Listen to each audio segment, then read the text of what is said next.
welcome back. So as you can see from the thumbnail, I've got the car on what I call the naughty step. It's on my front garden, purely because I need to be able to access my proper car out of the garage when I'm working on it. The reason for that is this. So I had talked about maybe lowering it for another track day, but a little bang and a clank and it's made the decision for us. So I couldn't decide whether I wanted to get a full set of coilovers or just the springs. I still not sure what I was going to do with the car so longer term, so I bought a set of springs instead for now. So I'm going to get them fitted now. Just adding this in here. Obviously I'll let you run through the time lapse of me starting to work on the car, but there's a little plot twist which I'll explain at the end.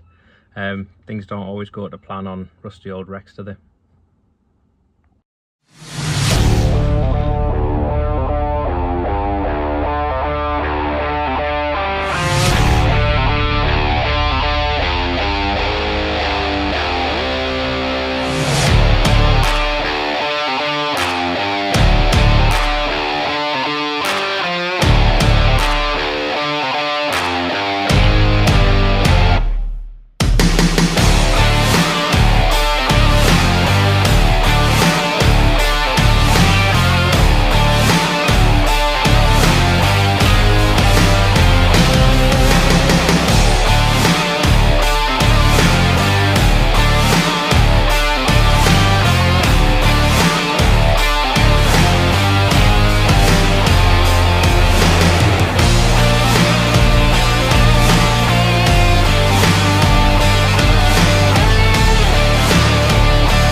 So as you'll have seen from the time lapse, I actually managed to get the passenger side spring fitted.